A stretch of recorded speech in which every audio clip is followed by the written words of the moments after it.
Hindi po sinabi nyo kanina para hindi kayo magkamali. Ang tanong ko po sa inyo, paano kayo magkakamali, parehong paso ang prangkisa? Ako po, ang gusto kong mangyari, mag-resign na lang po kayo eh.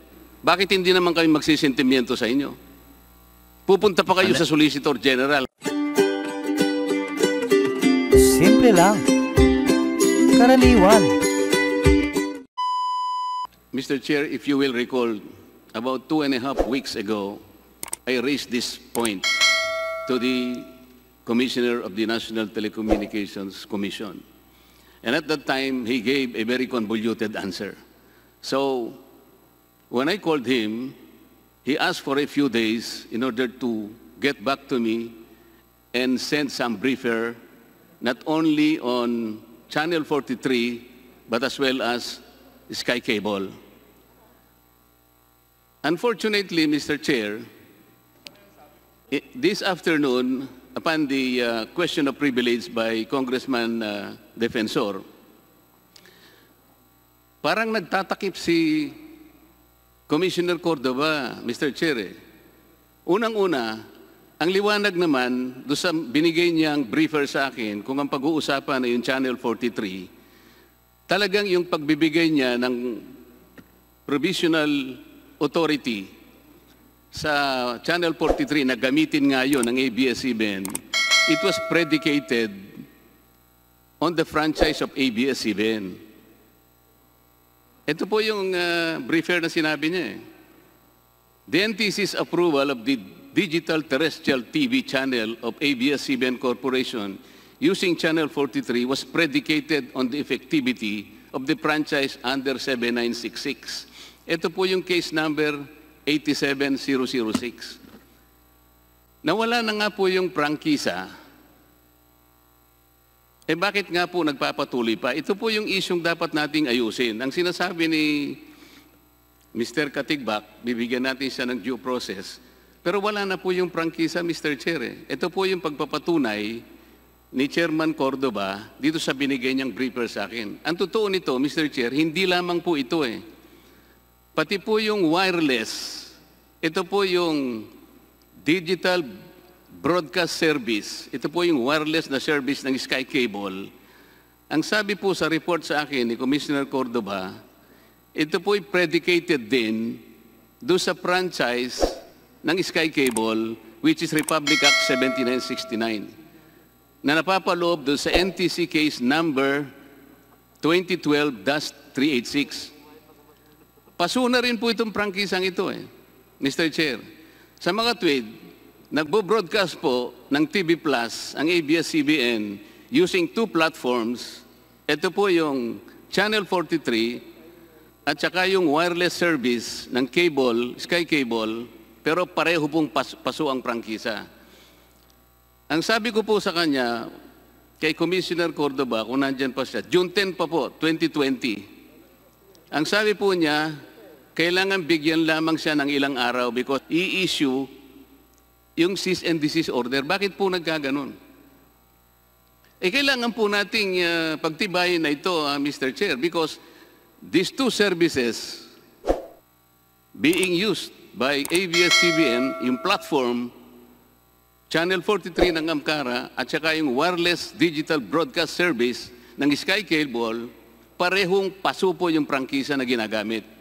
At ito po, doon sa sulat niya, sa Solicitor General, June 10, 2020, sinabi po niya, na-covered itong dalawang ito. Bakit po ngayon parang sinasabi niya na kailangan po na pag-aralan sapagkat mayroong petition at humihingi ng TRO ang ABS-CBN sa Korte Suprema? Wala pong TRO. Sa tingin ko po, kung ako ang masusunod, dapat mag-resign po si Commissioner Cordova because he is not doing his job. Totoo lamang po ito. Matagal ko pong hinintay ito, inabot na po ngayon hanggang sa makapag-raise ng privilege, question of privilege ang ating kasama dito. Pero matagal ko na pong hinihintay, inabot na po ng 19 na araw bago niya sabihin ngayon na mag-i-issue pa lang siya. Wala na pong, para po tayong nai-insulto rito, Mr. Chair. Nandito po tayo para himayin, kinoconsider po natin kung bibigyan pa natin o hindi ng prangkisa ang ABS-CBN.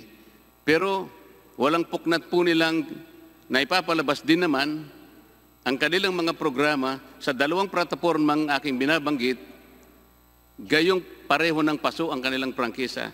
Ayon po mismo sa report po ito ng NTC. Ano po kaya ang masasabi ni Commissioner Cordova rito, Mr. Chair? Ang ginawa po namin ay sinigurado po namin na hindi po kami magkakamali legally. Kaya po, dahil nga ang Office of the Solicitor General, ang aming pong abogado, ay sumulat po kami sa kanila at binanggit po namin itong mga bagay na ito. At ngayon po ay sumagot po sila at natanggap po namin kaninang umaga. Dahil po, Your Honors, natatakot po kami na kapag kumilos po kami ng mali, ay makaapekto po ito sa Supreme Court case na pending po ngayon laban sa amin.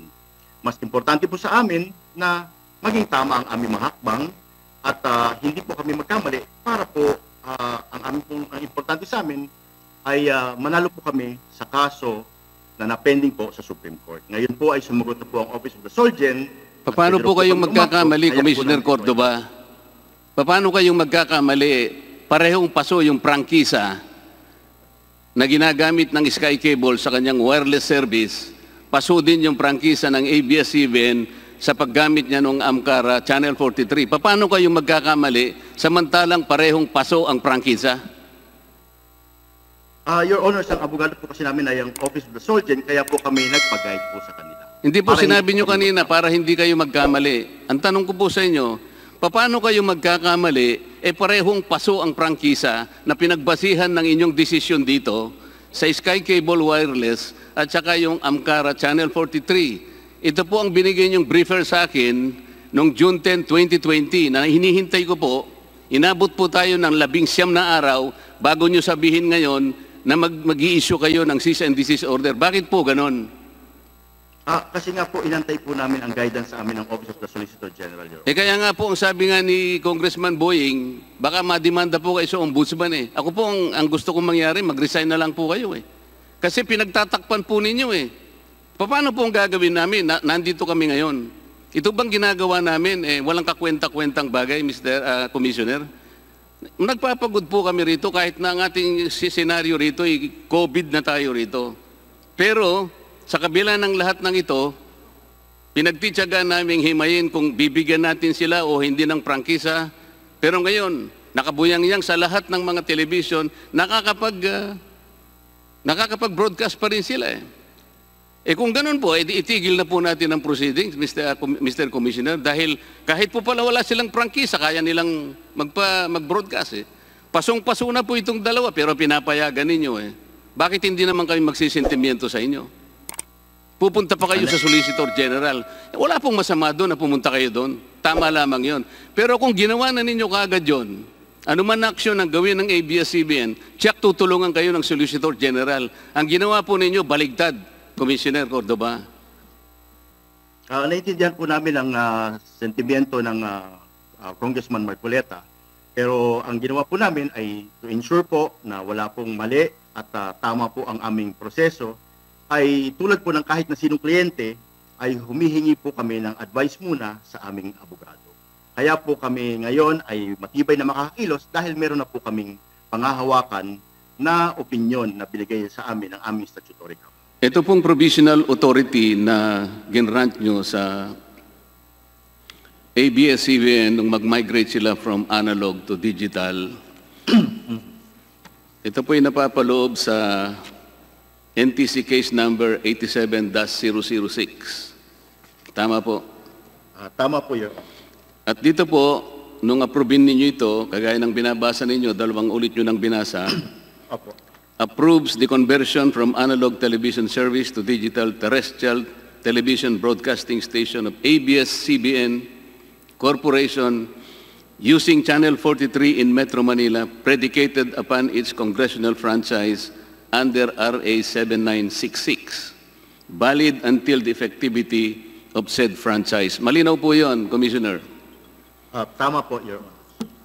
Meron po kayong consent ang NTC nung ipagamit ang Channel 43 para sa kapakanan ng ABS-CBN sa pag-transfer niya from analog to digital. Is that correct? Opo, dahil po kulang po ang... Dahil limited po ang frequency sa Metro Manila. Kaya pinagamit ninyo ang Channel 43 sa ABS-CBN. Tama po? Opo, with ano po yan, pumayag naman po ang Channel 43. Tama po. Pumayag nga. Ngunit, ang Channel 43 ay isang free-to-air frequency. Tama po? Tama po, free-to-air po yan. Free-to-air frequency. Opo. Ngayon, pagka po ba free-to-air frequency, ito po bang ang provisional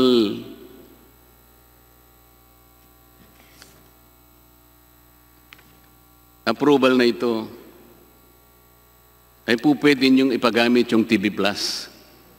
Kasi po free-to-air frequency ito eh. Nakalagay po ba dito sa provisional authority na binigay ninyo, specifically, pwedeng gamitin ang TV Plus? Nakalagay po ba rito? Your Honor, yun po kasing TV Plus. Hindi, tinatanong ko po, nandito po ba sa binigay ninyong provisional authority, magagamit po nila yung free-to-air frequency para i-launch nila yung TV Plus? Pwede ko po bang ipaliwanag, Your Honor? Para hindi po nga, tinatanong ko lang sa iyo kung nandito sa inyong ano eh. Nakalagay po ba dito sa... Specific po itong pinag-uusapan natin eh. NTC case number 87006. Pwede po yun. Nakalagay po ba rito? Mr. Chair, pwede po bang tapusin niya ako bago siya sumagot? Dito po ba specific na nilagay ninyo na ang Channel 43 being a free-to-air frequency, pwedeng gamitin niya yung TV Plus? Nakalagay po rito? Opo. Ang TV Plus po kasi is a generic name po ng yes or no lang po yun eh. Nakalagay po ba rito sa inyong provisional authority? Ano po yan? Bakit hindi po ninyo masagot kung nakalagay po o hindi? Mamaya na po yung ibang sagot natin. Diyan po ay hindi po nakalagay. Ayun. Kung po pwede po sana, kung ano yung tanong lang, yun lang sasagutin natin para madali po tayo. Ito po TV Plus, Commissioner. Exclusive po yung mga channels na nakalagay dito. Kung sabihin nila program, content, channels, exclusive po ito sapagkat naka-encrypt. Tama? Encrypted po ito. Yun pong ibang channels ay ini-encrypt po nila. Hindi po iba. Karamihan po nito, naka-encrypt. Tama po? Ang hindi lang encrypted dito, yung channel 2 at saka yung channel 23. But the rest, initially, meron silang 4 na channels, pero encrypted yun. Tama po? Maaari po yun. Alam po ninyo yun, hindi po maaari. Tama po, hindi? Tama po, tama po. Kapag ka po, hindi bumili ng set-top box ang isang may-ari ng analog TV, ito po yung digital receiver, ito po yung black box. Kahit na free-to-air po ito, hindi niya ma-access yun, hindi niya makikita, hindi po ba? Hindi po mapapanood sa analog ayun, TV. Ganun po yung nangyari. Kasi sinasabi nyo kanina, yung pong digital receiver, pwede namang bilhin sa Raon yun eh. Yun ang generic, Mr. Commissioner. Pero ito pong digital, special po ito eh. Meron siyang encrypted na mga programs and channels dito na kapag hindi mo binili, hindi mo makikita lahat yung mga programs na nandun. Bumili ka ng digital receiver sa Raon, ang makikita mo, yung channel 2 at saka yung free-to-air. Tama po, hindi? Tama. Oh. Tama. Ito po ang problema.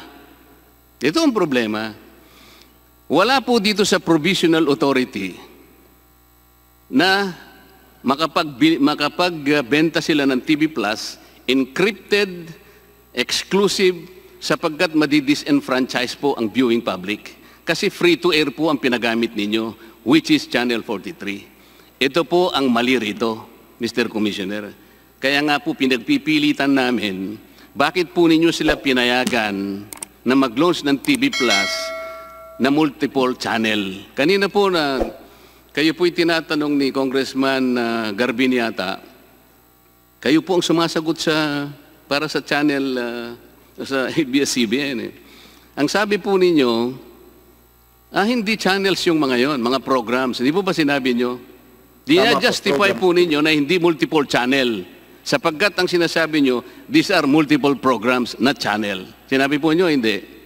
Tama po, multiple programs. Sinabi po nyo kanina, hindi po? Okay. Naniniwala po ba kayo na yon ay mga programs at hindi channels? Tama po. Meron po kasing Hindi, saan po engineering ninyo or kinuha technical- yung paniwala na yung mga programs na yon ay hindi channels? Tama po. Hindi, kanino po nyo nalaman na yung mga multiple programs na yon ay hindi channels? Nasa KBP standards po yan, Your Honor. Ano po? KBP standards. O sige po, para po sa inyong kaalaman, babasahin ko po yung isang pahina sa 200 page na ABS-CBN Corporation 2018 Annual Report submitted to the Philippine Stock Exchange. Page 69, ito po yung sinasabi. ABS-CBN channels. Ito po ang sinasabi niya. ABS-CBN channels. Open parenthesis, Channel 2, Sports and Action, Cinemo, Yay, Knowledge Channel, Teleradyo, Mix, Jeepney TV, O Shopping Channel, Asia Novela Channel, and Movie Central. Sila po ang nagsabi at umamin na itong mga programs na ito ay channels. Maliwanag po itong, bibigyan ko po kayo ng copy nito, Mr. Commissioner, kung gusto po ninyo. At ito po ihawak ko. Page 69, ABS-CBN Corporation 2018 Annual Report submitted to Philippine Stock Exchange. These programs are channels based on the admission of ABS-CBN. Ang tanong po ngayon, wala po sa inyong provisional authority. Bakit po ninyo pinayagan to the disenfranchisement of our viewing public sapagkat encrypted and exclusive ang kanilang mga programs? Bakit po? Actually, Your Honor, based on their provisional authority, dapat po ay hindi nila ginawa yun. Kaya nga po eh. Dapat nga po talaga, pero ngayon lang po ninyo nalalaman na dapat pala hindi nila ginawa. Ang totoo po nito, Mr. Chair, today as we speak, the following programs or channels in TV Plus are still being shared on Channel 43. Channel 1, Jeepney TV. Channel 2, Asia Novela. Channel 3, Cinemo. Channel 4, Yay. Channel 5, Teleradyo. And Channel 6, KBO. Today, as we speak, Mr. Chair, the following programs and channels on Sky Cable, Sky Direct. Ito po yung sinasabi ko sa inyo kanina, Mr. Commissioner. Ito po yung direct broadcast satellite. Iba po ito yung sa wired. Kasi po, nung nakaraan, about 2.5 weeks ago, ang pagmamatwid ninyo, yung wired kasi hindi nyo sinidio sapagkat ang authority nila ay nanggagaling sa Executive Order 205. Pinagbigyan ko na kayo doon. Bagamat sa darating na panahon, sasabihin ko sa inyo na mali din kayo doon. Kaya lang, ito pong direct broadcast satellite, ito po ay alam ninyo na predicated dun sa kanilang prangkisa, Republic Act 7969, per NTC case number 2012-386. Tama po o hindi? Yung pong Central Cable TV po. Ito po yung Sky Direct. Tama? Tama po. Okay. Sa mga katwid, dito po, kung ang prangkisa ng Sky Cable, Sky Direct, ito po yung DBS service, pasuna yung prangkisa, dapat po pinatigil nyo na sila rito. Kasama rin nung prangkisa ng ABS-CBN na pinahiram ninyo yung Channel 43. Napakasimple po nito. Tama po. Tama po, Your Ang Honor. pagmamatweet nyo kasi kanina, dahil nga po ang ABS-CBN naghain po ng petition sa Korte Suprema, karapatan po nila yon, wala tayong magagawa. Demokrasya po tayo eh. Nahingi po sila ng TRO, karapatan din nila yon. Kaya lang, hindi naman po nag-issue ng TRO ang Supreme Court. Ang ibig sabihin nun, wala naman po kayong legal impediment. Dapat po yung trabaho nyo ginawa ninyo. Pinahinto nyo sila, i-implement nyo lang po yung i-expand niyo yung inyong CDO. Hindi naman kayo dapat mag-issue pa ng iba pang CDO eh. Kasi, ang basihan po, expired yung dalawang prangkisa. Napakalinaw po nito. Ito pong sinasabi ninyong pagmamatwid pa kanina na ang isa po kasing channel, karaniwan ina-assign 6 MHz. Tama naman po yun eh. Yung 6 MHz is enough to deliver one channel para hindi po magkaroon ng mga yung disturbance sa frequency. Pero ang problema, pinagagamit nyo na naman yung mga BAs, yung kanilang value-added service, katulad po ng Kapamilya Box Office. Tama po. Ang Kapamilya Box Office po ay isang, katulad po ng encryption, pay TV, pay-per-view, ito po ay conditional access system po ito eh. Samantalang dito po sa binigay ninyong authority, Mr. Commissioner, balikan ko po itong binigay ninyong authority sa kanila. Mariin po ninyong sinabi doon sa inyong findings and recommendation sa page 11 o page 5, number 8, nakalagay po, no encryption nor conditional access of programming content shall be allowed. Kayo po naglagay nito eh. Tama po ba ito? Tama po. Tama rin, no? Ano po yung katwiran ninyo? Bakit?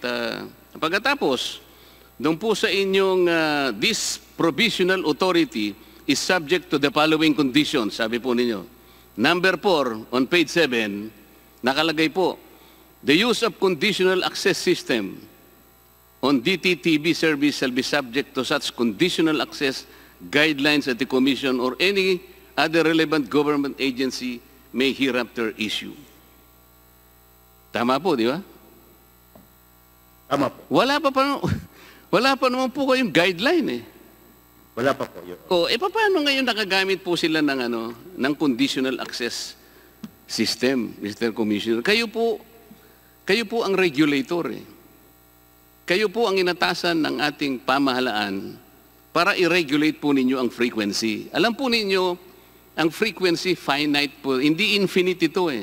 Kaya po ina-allocate po ito sa mga taong deserving para sa ganun, magkaroon din sila ng chance na makapaglingkod sa pamamagitan ng broadcasting. Tama po? Tama po. O kung hindi naman po ninyo nagagaan pong tungkulin ninyo, kaya kanina po, pagpasensya nyo na ako, nabanggit ko na dapat mag-resign na nga kayo eh. Sapagkat itong isa-isang napakarami ko pa pong dapat natukuyin sa inyo eh. Ang totoo po nito, bago nakapagsimula na mag-migrate ang ABS-CBN from analog to digital, hindi po ba nag-issue kayo ng temporary permit sa kanila? Temporary demonstration permit. Para pong gano'n yun. Naalala po ninyo? Hindi ko po naalala ang detalye yun. Hindi yun. Ipaalala ko po sa inyo, Commissioner. Nag-issue po kayo sa kanila ng 2 demonstration permits.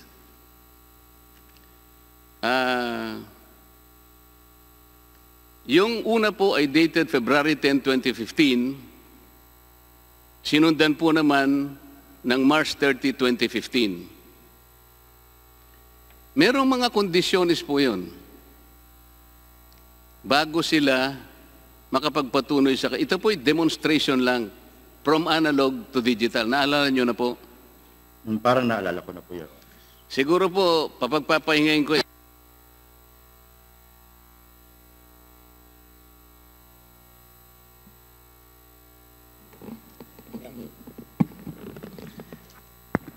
Mr. Chair, may I shift to ABS-CBN muna para makapagpahinga si Commissioner? Sige po, Deputy Speaker Marcoleta. Mr. Katigbak, kayo na po ang sasagot. Yeah. Is it safe to say that you started airing ABS-CBN TV Plus in February 2015 using Channel 43? 40. Yes po. And you will please admit that until today, until you were threatened to stop, to be realistic, or more than 5 years later, you are still airing ABS-CBN TV Plus? We are carrying some channels po on Channel Okay. 43 on a block time agreement. Initially, ABS-CBN TV Plus had been into 6 multiple channels, namely ABS-CBN Channel 2, ABS-CBN Sports and Action, or Channel 23, DCMM Teleradio, Cinemo, Yay, Knowledge. Ito po ay inamin nyo dun sa June 22, 2015 letter ninyo, paragraph 9, kung maalala po ninyo. Will you confirm that? Opo. Okay. And these channels increase in number over time, Mr. Chair. That included Mix, Jeepney TV, O Shopping Channel, Asia Novela, and Movie Central. Opo. Okay. And except for Channel 2, which is now called Kapamilya Channel also, and Channel 23, all these additional 9 channels on TV Plus are exclusive and encrypted. Opo. Pakilakas lang po para Opo. Okay. And because these 9 TV Plus channels are encrypted, I will not be able to access them unless I buy the TV Plus box. Am I correct? Opo. Okay. Sabi nga ninyo kanina na ibenta nyo ng 2,500 initially per black box until na-reduce nyo dahil marami na rin bumibili. Siguro, tama po? Tama po. Yan nga po ay na-advertise nyo sa Lazada, sa O-Shopping, ABS-CBN Store, YouTube, and in your website. Is that correct? Tama po, Your Honor. And you will agree with me, Mr. Katigbak, that in launching ABS-CBN TV Plus using Channel 43 frequency it was by virtue of a temporary permit to demonstrate. We called it demonstration permits as a consequence of a plan to migrate from analog to digital frequency. I am correct. Yes po. These demonstration permits, yung una nga po ay February 10, 2015, yun ay hanggang March 31, 2015. Later on, you were granted another demonstration permit dated March 30, 2015, and the validity date is up to June 30, 2015. I am correct? Yes po, including po the IRR, the Implementing Rules and Regulations. Yes. Para hindi po mabawasan ang aking oras, can you please read section or read number 1, yung condition number 1 under that demonstration permit?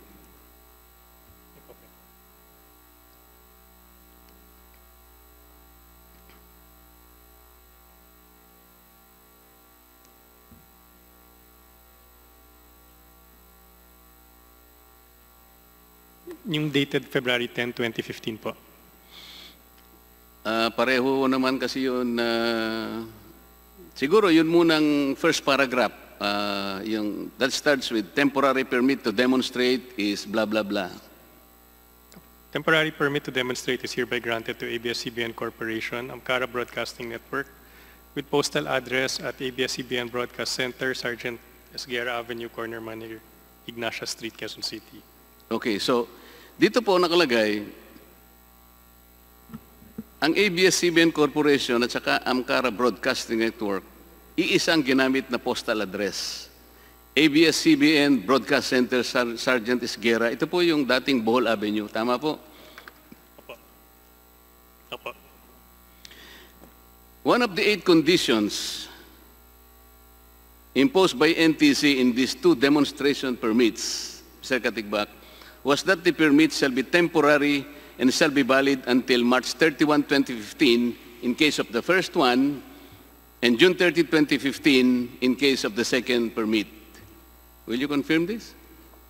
Yes, Your Honor. By admitting that until today you are still airing TV Plus, or more than 5 years now, after June 30, 2015, will you now admit that you violated the expiration period set forth in the demonstration permits? I believe we continue to operate on the basis of our provisional authority, Your Honor. Hindi po, itong test broadcast natin, these demonstration permits had validity dates. Ang sabi po, June 30, 2015 lang. Okay. So, ang tinatanong ko sa inyo kung hanggang June 30, 2015 lang ang binigay doon sa demonstration permit at sabi nyo kanina hanggang ngayon ay nagpapalabas pa kayo ng TV Plus, then you can admit now that you violated the expiration period set forth in those two permits. Mr. Chair, I'll defer to our May I attorney. be recognized, Mr. Chair? Yes? Okay. So the demo permit has a time lapse. That's true. But after the demo phase, No, I then thought you, it would I proceed thought you now were, to the issuance of a I provisional thought you will be authority. answering my question. Okay. Yes, It sir. has a validity date. If we reckon from the second permit, that is only up to June 30, 2015. Question is, you are still airing TV Plus until today, or 5 years, 4 months from that particular period. Aren't you, or weren't you violating this? We are not Demonstration violating, Your permit. Honor. We are not violating any rules that you are mentioning, Your Honor. For the demo phase that was over, that's why a provisional authority was issued, so that we can already continue with the digital services. The demo is just a phase in the application. After that testing phase is done, then it will proceed now to the issuance of a provisional authority. You cannot yet shift to that, because if you will, let me go to the other condition.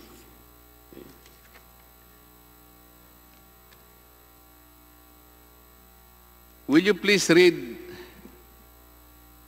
condition number 2 under the permit?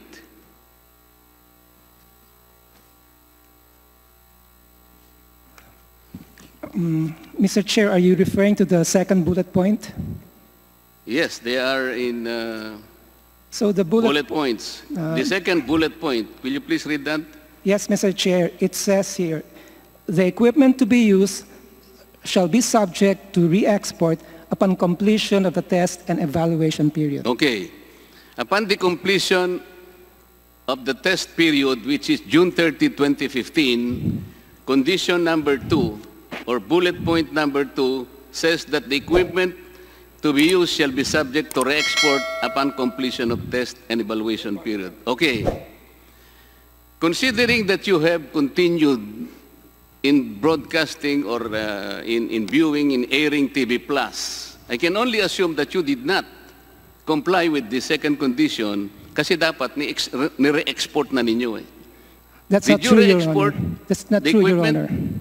This refers to the transmission equipment. That is As correct, explained by Commissioner Cordova, the TV Plus box are just receivers and they are just appliances. I am not asking you about the boxes. I am talking about the equipment utilized during the demonstration period. They are specified here.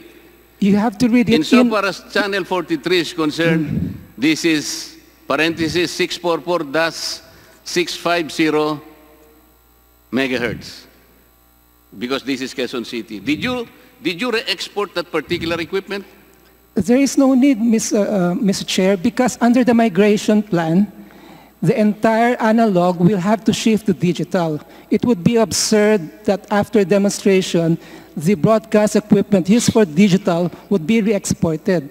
We have to take note of the migration plan of the DICT and the NTC. This is a permanent thing. Mr. Chair, kung ganitong mga tuwira nitong abogado ng ABS-CBN, hindi tayo matatapos dito. This is a very specific condition. Upon the completion of the test and evaluation period, the evaluation, the completion or the validity date is, napakalit kasi. The equipment to be used shall be subject to re-export upon completion of the test and evaluation period. Okay. What does this mean? You have to re-export the equipment. Ngayon, kung hindi kayo nag-re-export ng equipment, you violated the second conditionality. Mr. Chair, ako po, I will defer to the NTC on the interpretation of that particular permit. And I think it should be the NTC to decide. I think, Mr. Chair, it should be the NTC to decide whether there was a violation of the permit or not. But I'd like to put on record po that ABS-CBN was complying with the directive of both the DICT and the NTC to migrate our broadcast to digital as quickly as possible. Well, that Because is for us to assess and determine, Opo. Mr. Katigbak. But That's right, insofar Mr. as the Chair. conditions are concerned, there are no manifestations and proofs that all these conditionalities are being fulfilled. So who is going to answer this? There was no re-export that occurred in this. So the equipment remained with you and you utilize it until today or 5 years after the expiration in June 30, 2015. This is what happened, Mr. Katigbak, right? That's right, Your Honor. Okay, so In compliance This is- po with the NTC directive. that's the second violation. Okay. Condition number 3. Can you please read that, Mr. Katigbak? May I be recognized, Mr. Chair? Okay. Bullet point number 3, the intended coverage area shall be limited to Metro Manila, Bulacan, Rizal, Cavite, and Laguna for Quezon City Station, and Metro Cebu for Cebu City Station only. Okay. Which means that you are only allowed 6 areas. Is that correct? For the demonstration phase, Mr. Chair. Yes.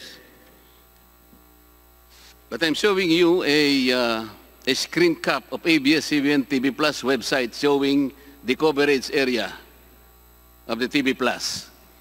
It included the provinces of Pampanga, Nueva Ecija, Tarlac, Pangasinan, Benguet, which means that, again, you violated the areas specified in this condition. I am showing you your own screen cap of ABS-CBN TV. Ito yung map, oh. Okay? Mr. Chair, No. Is this not a violation considering that you included 5 more from the 6 areas that was specified under bullet number 3? bullet number 3 refers to the demonstration permit. Ito nga yung Those areas demonstration. that you mentioned, Mr. Chair, refers to the enhanced services that under the IRR, we are supposed to offer to the public by January 1 of 2015. You cannot isolate the demonstration permit from what actually happened in the launching of TV Plus. These are the areas covered. All in all, 11 rather than 6. But the condition under which you're supposed to operate, 6 lang muna. So the conclusion here is that you violated again condition number 3. Can we go to condition number 5 para madali tayo? Bullet number 5 reads, frequency assignment for test broadcast shall be temporary. Okay, given the temporary nature of the frequency assignment and given the fact that the temporary permits did not confer you vested rights, may I know why you are still using Channel 43? The More Channel than 5 43 years is after. authorized under the assignment plan of the NTC, and it was reconfirmed in the provisional authority both of ABS-CBN and MCARA. Nag-expire na nga yung franchise mo eh. Hanggang ngayon, hindi ka pa humihinto eh. Channel 43, as already confirmed by the commissioner, was predicated or based under the franchise of ABS-CBN Republic Act 7966. Mr. Chair, I also believe that he clarified it by saying it's on the basis of a block time arrangement. It is independent of the provisional authority. Black time ka ng black time na naman eh. Kanina kinonfirm na nga ni Commissioner. Paano magiging black time ito? This was the source of your provisional authority. NTC approved the use of Channel 43, and that is with the consent of ABS-CBN para kayo makamigrate from analog to digital. There is no black time here. There is a reference to the block time in the PA of MCARA. Let me read the block time.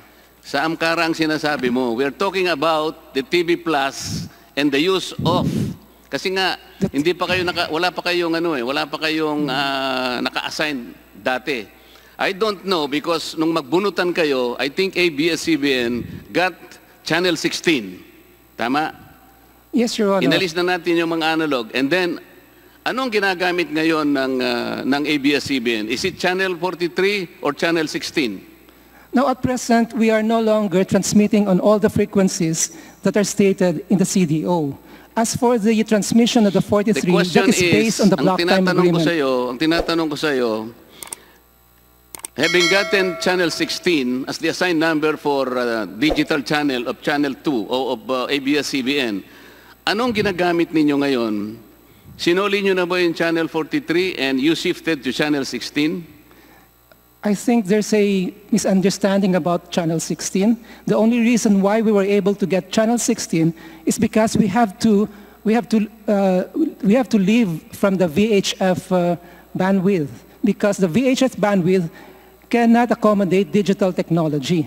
So that was part of the migration plan. As for the 3, that's part of the block time agreement, which is an ordinary commercial agreement. It is covered by the Article 32 of the KBP rules. You did not get the question.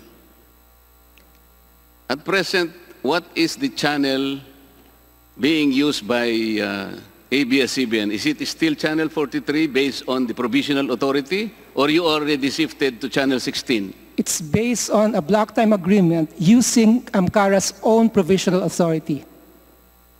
Because ABS-CBN can no longer use its own provisional authority because of the expiration. Wait. Teka muna. So anong ginagamit nyo? Channel 43? Channel 43 on the basis of a block time agreement using AMCARA's own franchise. Sige nga, pakita mo sa akin yung sinasabi yung block time agreement in this order. NTC case number 87-006.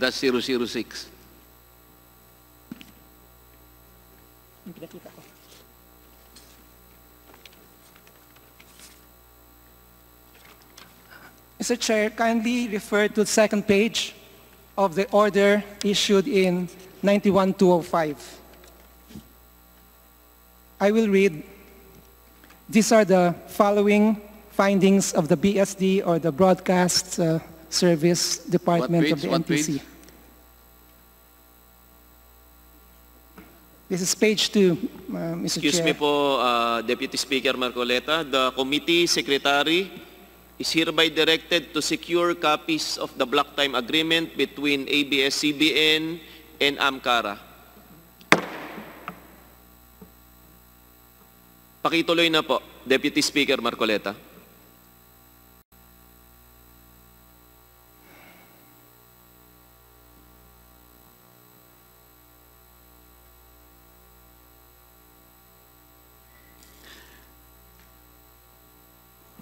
Are you familiar with Presidential Decree 576-A? Yes, Mr. Chair.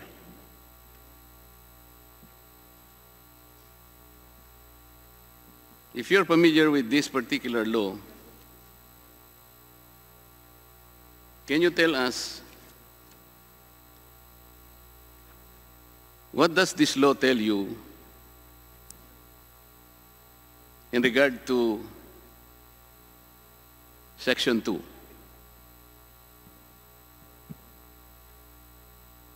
Mr. Chair. For that, may I request that Attorney Maxim Uy be Or recognized? Section 3, I'm sorry. No.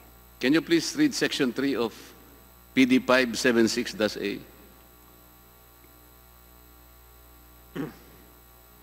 Mr. Chair, Section 3 reads of PD 576A, no person or corporation may own, operate, or manage more than one radio or television station in one municipality or city, nor more than 5 AM and 5 FM radio stations, Pwede po bang pakilakasan, ABS-CBN?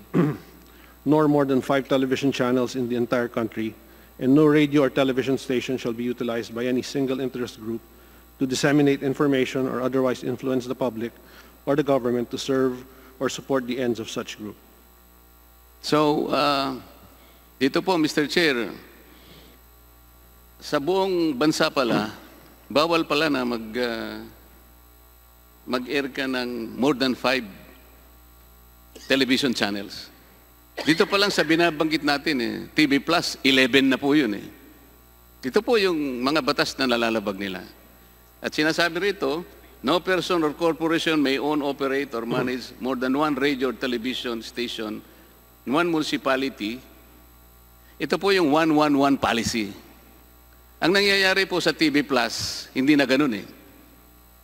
Kagaya po ng tinanong ko kanina kay Commissioner Cordova, at ngayon ay nalaman niya na nagkamali siya, wala po doon sa kanilang provisional authority na mag-launch sila ng TV Plus na naparami yung mga channels na nung umpisa sinasabi nila ay mga programs, mga contents. Pero naipakita ko naman sa inyo na yung mga programs na yon are considered channels per their report to the Philippine Stock Exchange. Ito po kasi ang nagiging problema natin, pinangangatwiranan pa ninyo kasi kahit na medyo may pagkabaluktot ang pangangatwiran ninyo.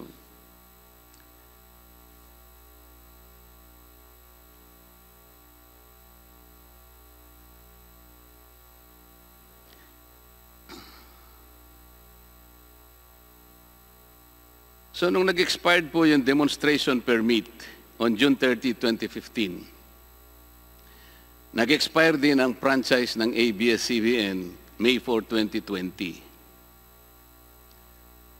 Bakit po nakakapag-ere pa kayo? Na-inspect po ba ng NTC yung transmitter ninyo? Di po ba ito'y subjected na ng CDO, yung transmitter? Paano ko yun nakakapag-transmit through Channel 43? Kung ang Channel 43 is also addressed in ABS-CBN as recorded in demonstration permit, pwede po bang i-conclude na ginagamit pa ninyo yung transmitter nyo sa Bohol Avenue? Hindi na po, Mr. Chair. Saan po nanggagaling ang signal nung Channel 43? May hiwalay na transmitter po yung Channel 43. Saan po ang Channel 43? Saan ang kanyang transmitter? Marami ho yan. Saan po? You have the list. Yeah.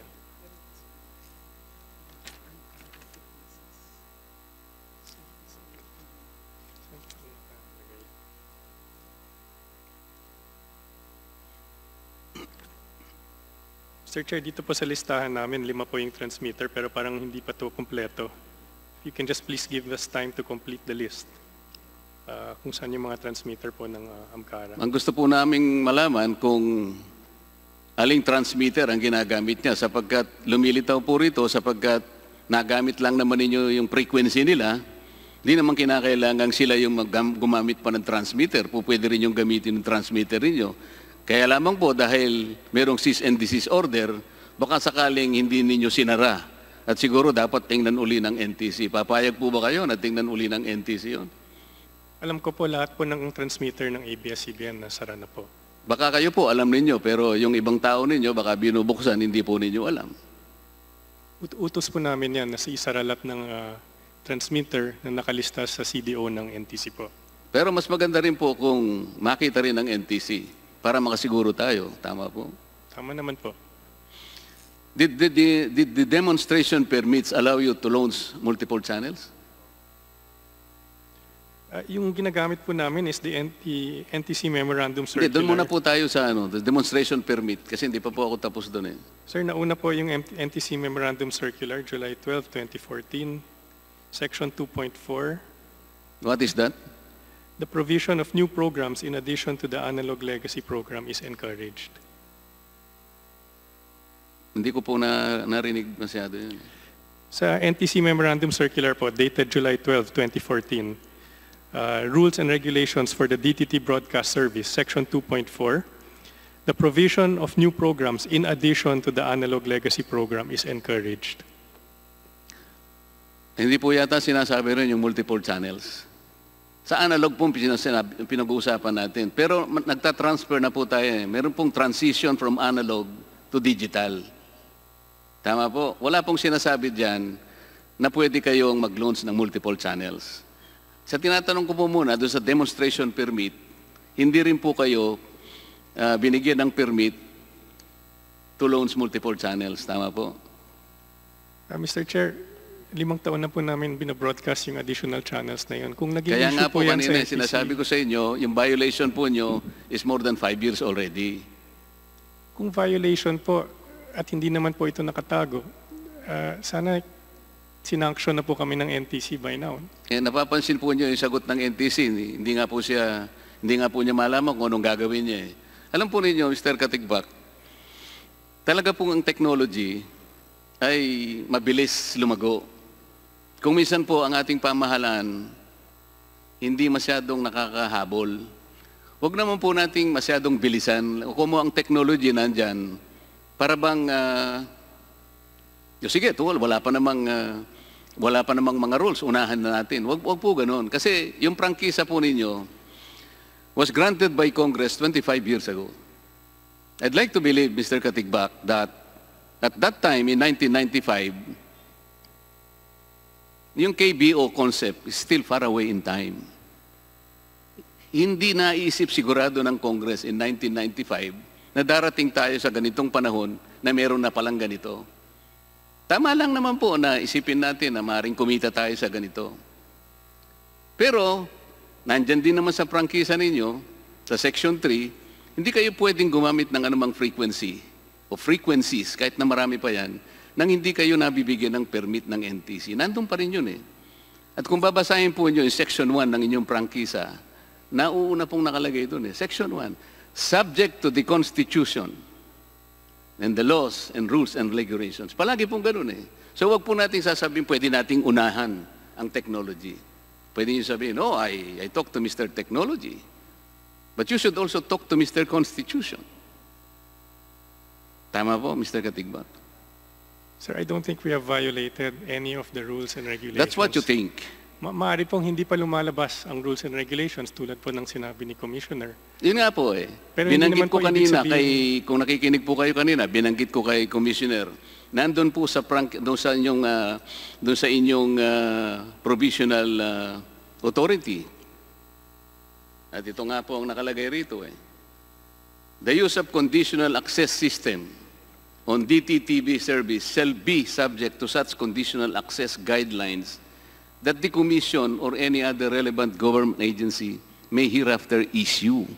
Wala pa pong ini-issue eh, Mr. Katigbak eh. Sa huwag niyong uunahan, kaya nagkaka-violate po tayo. May I refer you to, this is quite an old letter, but this is your letter to the Federation, it's called PICTAF. It's dated July 6, 2015. Nung nagkaroon kayo ng problema sa showing ng Pacquiao-Mayweather, sinagot nyo ito eh. First issue, on the showing of the Pacquiao-Mayweather fight as a pay-per-view offering on DTT, despite the NTC letter dated April 29, 2015. Ito po yung sagot ninyo. This is a moot issue since ABS-CBN Corporation has given express assurance already to the Honorable Commission that it will desist from showing pay-per-view offering until CAS rules come out by the end of the third quarter of this year. I don't know where you get that it will come out in the third quarter of that year, but the most important thing in this particular admission of yours in this letter, you have given an express assurance to the Honorable Commissioners, siguro po, yung pinag-uusapan natin, NTC, that you will desist from showing pay-per-view. This is your own undertaking, and this is dated July 6, 2015. Pero hindi pa rin ninyo sinunod, Mr. Katigbak. So, napakarami pong violations. Kayo na pong nagsabi, sulat ninyo ito, pero hindi ninyo ginagawa. Ito pa po.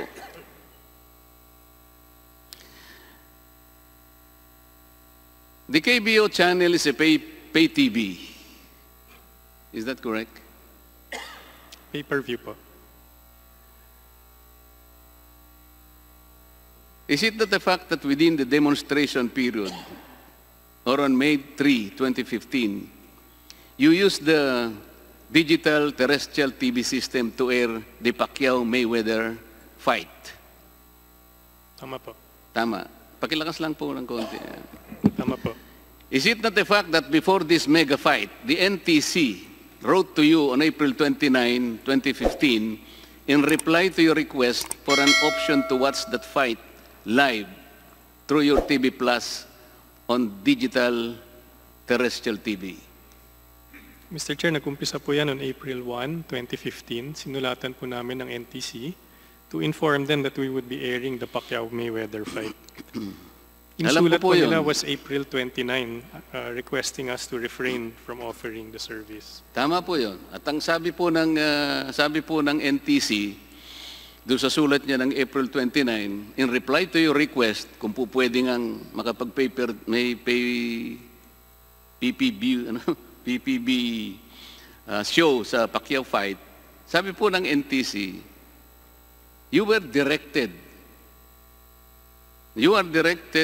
to refrain from offering any pay television service in your DTT trials. Kasi nagtatry pa lang kayo, nasa demonstration trials pa lang tayo. Until such time that the Commission has come up with the appropriate guidelines for the same. Is that correct? Tama po. But despite having received this letter of NTC on the same day, you still proceeded with the PPB fight, did you not? Mr. Chair, we had already sold the service to countless people prior to the receipt of that letter. I don't care. When we received the letter, we did stop from offering the service at that point in time, but we also had a commitment to the public who had already paid for the service, Your Honor, which is why we decided to pursue it. Teka muna, Mr. Katigbak. Ang sulat po ninyo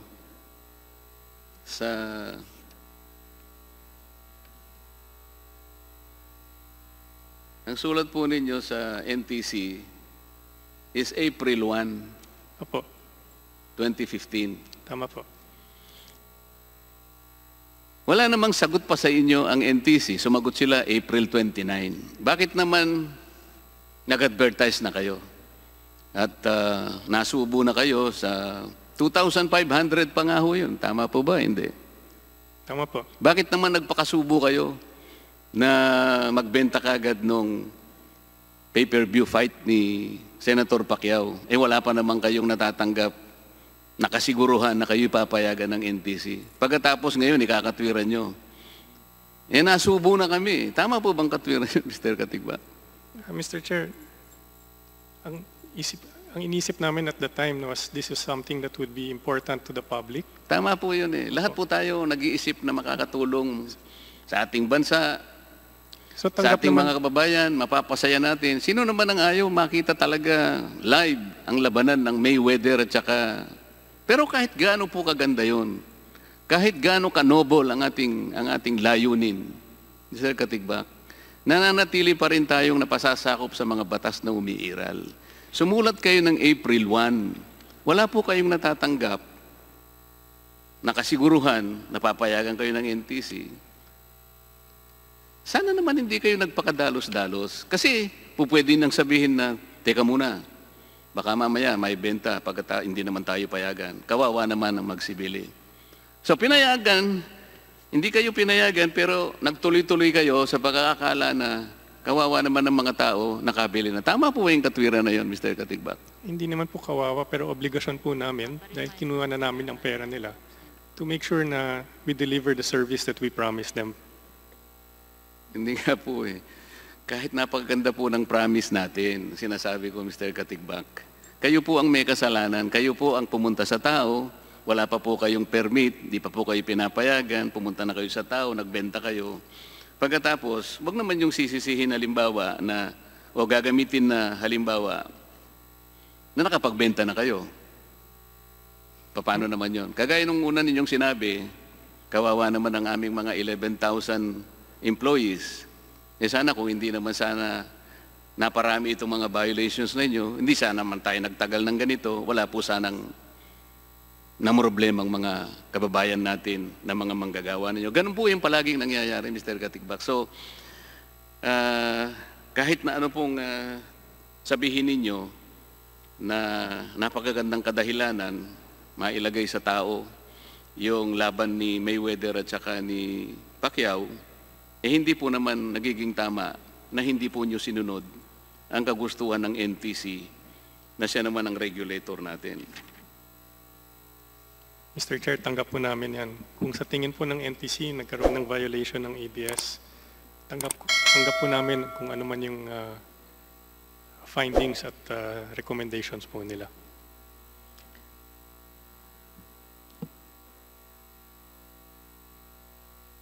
Kasi po para sa akin, you were so bold in defying the NTC. Were you above the law, Mr. Katigbak? We are not above the law, Mr. Chair. That's the reason why you should have refrained from doing this without the approval of the NTC. Were you allowed by NTC to make money during the test period? I don't think we were prohibited also, Mr. Chair.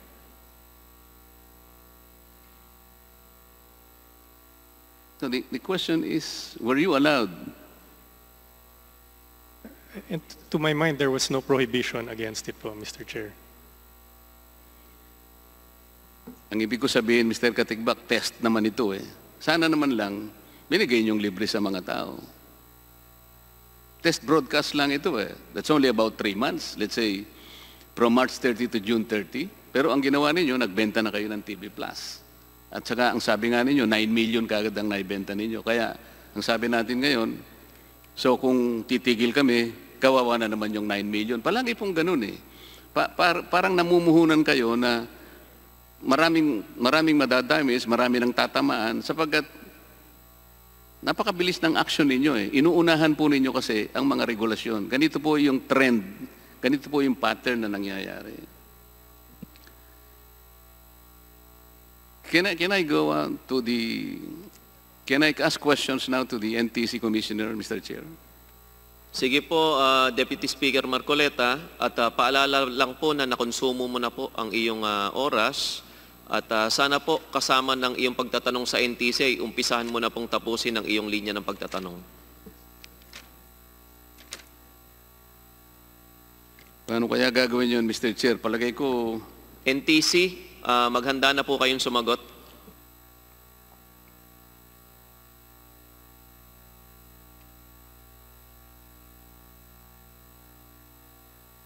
NTC, Commissioner Cordova.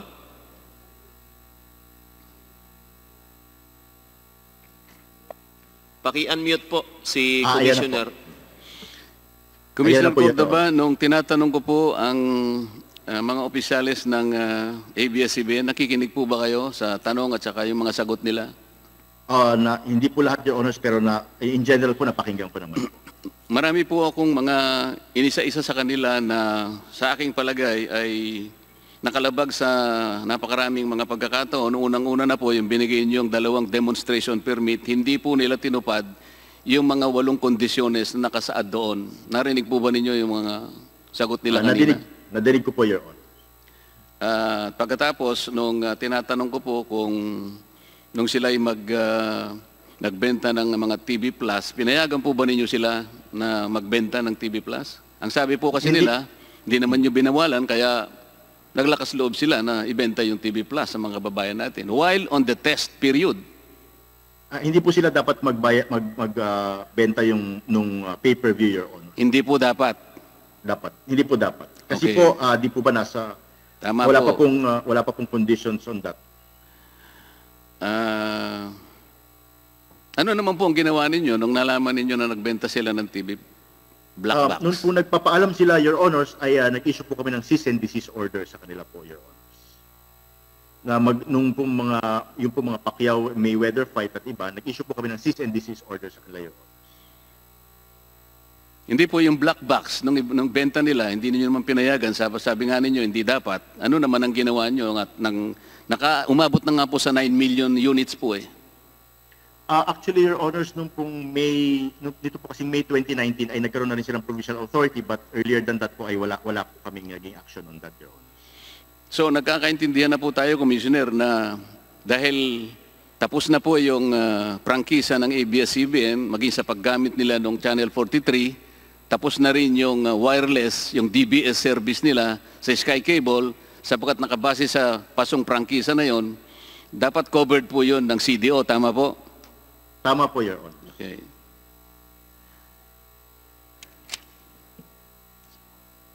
Magkano po ba ang, kanina po tinatanong hindi ko po alam kung si Kong Boying o si Kong Mike, sa dami po ng violations na to, meron po kayong sinasabing 200 pesos na violation? Ano po ba yun? Penalty? Ano po, based on the Public Service Act po, ang penalty po is 200 pesos per violation po, Your Honor. Specifically, you are basing it from Section 21 of the Public Service Act. I think so, Your Honor. Okay. Hindi, 21 po yun, Section 21. Siguruhin po ninyo yun. Ang nakalagay po ron, 200 pesos per day, per violation. Kung halimbawa po, itong pagkakagamit ng multiple channel, sabi ko nga sa inyo kanina at inamin na ninyo, mali yun. 11 channels po, pinalabas sa TV Plus per day. On the basis of 200 pesos. So the 200 pesos times 11 times 365 times 5 years. Magkano po yun, Commissioner Cordova? I have to compute, Your Honors. I-check ko po, babalikan ko po kayo. 200 pesos Kunwari po yun ang maging base natin. Kunwari times po, 200 11 pesos, channels. Times ano po? 11 channels po yun eh. Per day Okay. kasi eh. Times 365 times 5.4 kasi 5 months and 4 months na po hanggat hindi sila humihinto. Magkano po yun?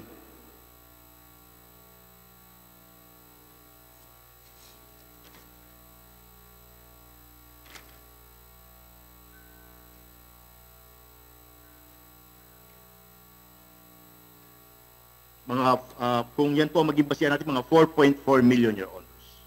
Mali po kayo, Commissioner. Computein nyo uli. 200 po by 11 times 365 times 5.4 times 5.4 po ba? Eh, yung black box po. Hindi po ba violation yun? Yung nagbenta sila, sabi ninyo walang hindi dapat? 9 million po yun eh.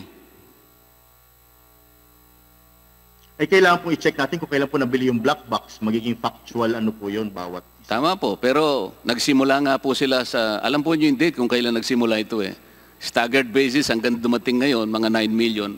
Palagay na lang po natin, computing natin sa 5 million per day. 365 times 200 times 5.4.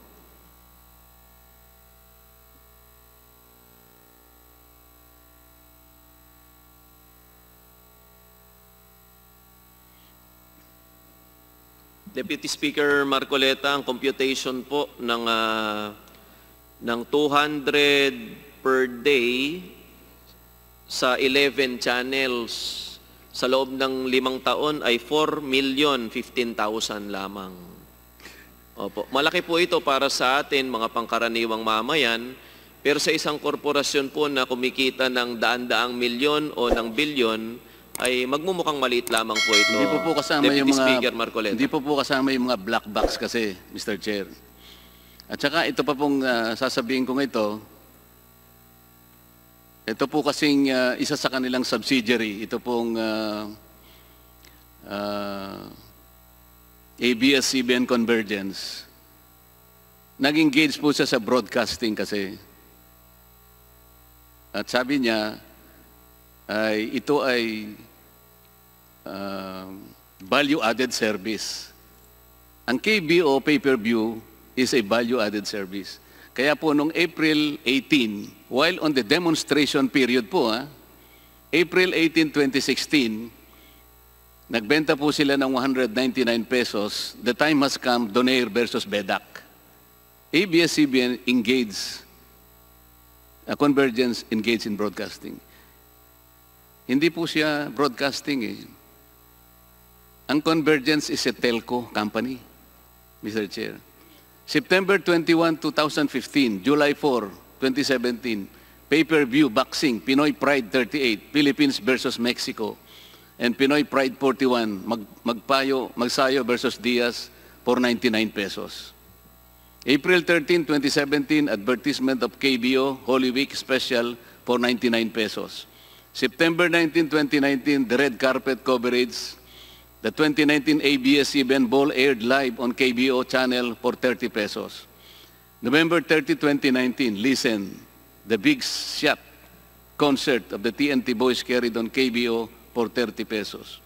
February 24, 2020, the homecoming concert of Miss Universe, Catriona Gray, was also aired on KBO, also for a fee. Mr. Commissioner, nag-issue po ba kayo ng Certificate of Authority or permit sa ABS-CBN Corporation at saka Convergence to broadcast these events na binasa ko sa inyo? Sa ABS-CBN Convergence, wala po kaming initial. Wala po. So dahil telco po yun, pero nag-broadcast siya, do you think it violated its franchise, Mr. Commissioner? I have to check po, Your Honors, kasi po pwede po kasing dumaan lang sa kanya as value-added service. Katulad po ng nangyayari sa ibang telcos natin na nakakapag-provide po ng value-added service. Yung value-added service po ng Convergence, Mr. Commissioner, 10 lang yun. Nakalagay po sa kanilang certificate na pinayagan ninyo.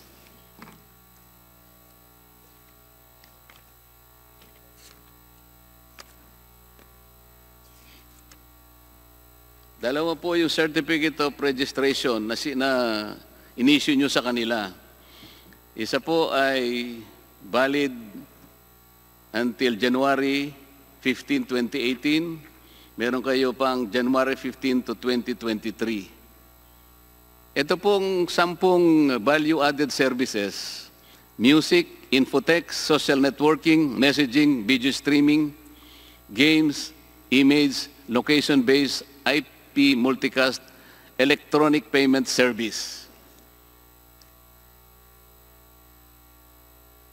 Alin po sa 7 binanggit ko sa inyo ang po pwedeng gamitin ng telco through internet? Mukhang maaari pong video streaming, Your Honors. Alin pa po? Dalawa ito. Video streaming po. Meron pa pong isa. Yung IP multicast at saka yung video streaming po pwedeng gamitin ng telco, tama po? Pwede po. Pero sa internet lang yon. Sa internet po. Pero ang ginawa po niya, nag-broadcast siya. Kaya ang tinatanong ko sa inyo, itong mga binanggit kong mga events, bin-broadcast niya po, hindi po ginamit ang internet. So dapat po alam ninyo, violation ito. Kayo po ang nagbabantay eh. Kayo po ang nangyayari I have to check, Your Honors, kasi po, kasi paano po sila magbo-broadcast sa telco po kung hindi through internet, Your Honors?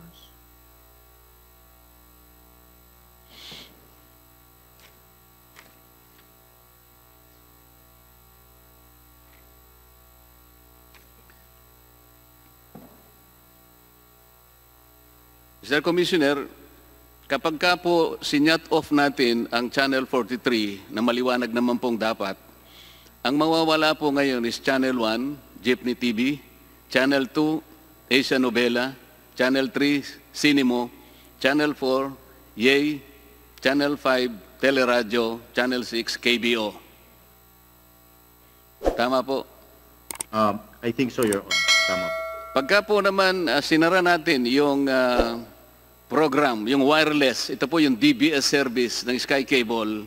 Okay. Ito po yung mawawalang mga channels. Kapamilya Channel, Cinemo, Yay, Knowledge, ANC, Jeepney Channel, Mix Channel, O Shopping Channel. Lahat po ng laman ng Sky Direct Broadcast Satellite po ay mawawala. Pati po yung ibang channel po noon, ibang content po. Hindi lang po yan.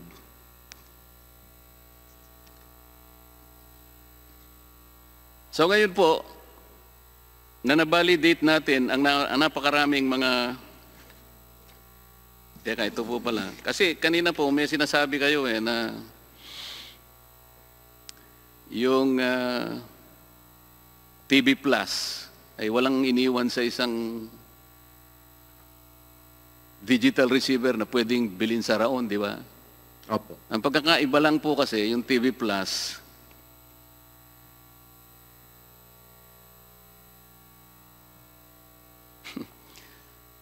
salamat ka, Commissioner, pinatitigil na ako. Pero nagkaintindihan na po tayo kanina, ano? Maliwanag po na covered ng CDO po yung dalawang platforms na binanggit natin kanina. Tama po yun. Kailan po i-implement po yung cease and desist order? Tapusin po namin ngayong gabi, Your Honor. Ngayon po, Opo, i-issue po namin, ayusin po namin tonight, Your Honor. sana po, Mr. Commissioner, maging vigilant po tayo. Kayo po kasi ang naatasan ng ating pamahalaan na bantayan po natin ang ating airwaves, yung mga frequencies. Hindi naman po dahil sa napakalaki at napakataas na po ng antas ng ating technology, ay magpapabaya po tayo. Kung kinakailangan po na gawin nyo kagad ang guidelines para hindi kayo maunahan, ang nangyayari po kasi parang imbes na kayo po ay maging regulator, parang merong regulatory capture na nangyayari sa atin ngayon. Sapagkat mukhang masakit sabihin pero parang napapaikutan po kayo, Mr. Commissioner.